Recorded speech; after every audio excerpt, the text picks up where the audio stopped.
We're at ICAST visiting Penn, and I'm speaking with Steve Carson. Have you ever had a decision to make whether you want a star drag or a lever drag? What is the difference?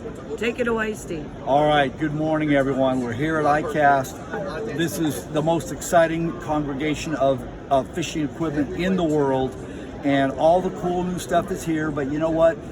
Sometimes we just have to review the standard stuff that isn't necessarily new, but we're going out, we're going fishing, we want to make sure that we're using the proper gear for what we're trying to do.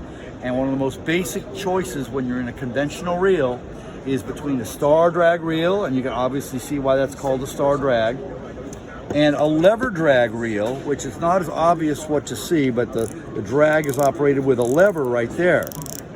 Okay, now the simple answer is if you're fishing for fish over 50 pounds and you're actually catching them, a lever drag is better.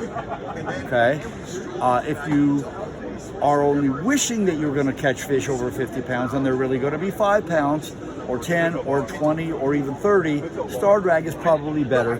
For one thing, star drag reels are a little bit less expensive. That could be a key one. Also, if you're trying to cast any sort of long distance, a star drag reel will cast further and easier. So that's key. Now, when would you want a lever drag? Lever drag reels are a little bit more complicated to operate. They have both a main lever and a preset dial, and we're not going to try to explain all that here, but you can either see your local tackle shop or a local angler who's experienced with that to show you what the differences are. But what a lever drag does is it gives you much finer gradients of adjustability in your drag. You can make it a little bit tighter, a little bit looser, as you may need. And also lever drags, the reels themselves can't show you, but they have a larger drag surface inside the reel, so they can give you more powerful, smoother drag. And also, Explain what that is. Okay, well, we'll get to that.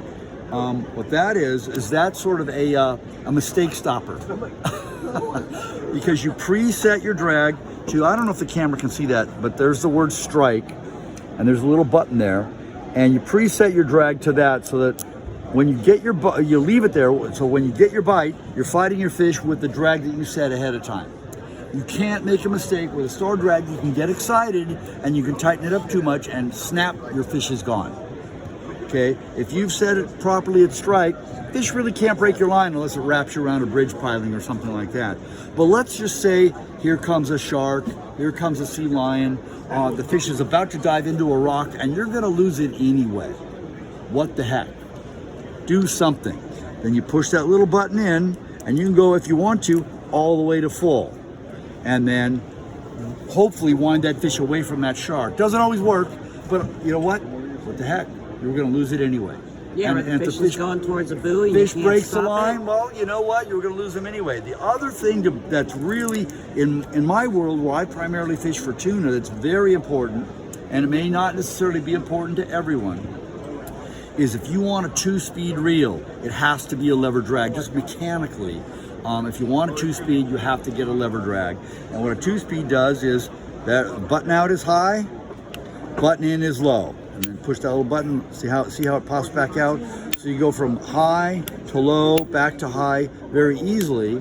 And when you're in high gear, if the fish is running around and you're trying to keep the line tight, obviously you're winding in faster. But if the fish goes straight down below you, which tuna will do, looks up at the boat, he says, I'm not going. You can't make me. And he can pretty much be correct. You can't make it until you put it in low. Sometimes they call that the easy button. And then you just start winding. It's like 4-wheel drive for a reel. And obviously you can't reel in very fast when it's in low gear, but it's a power gear. So that's the difference between star drag and lever drag. Make your choice based, because there's so many kinds of fishing, so many different kinds of fish. No one thing works for all of them. Can you show how the star drag, how to move it? Okay, yeah, a star drag is very simple. All that complicated stuff I was just talking about, you don't have to worry about with a star drag. It's basically turn the dial like that to make it tighter, turn it back that way to make it looser. It's literally that simple. Okay, well, ladies, it's your choice. What I recommend is get both. Oh, So that absolutely. you're all Get both. set. And thanks to Penn. Buy quality, only pay for it once.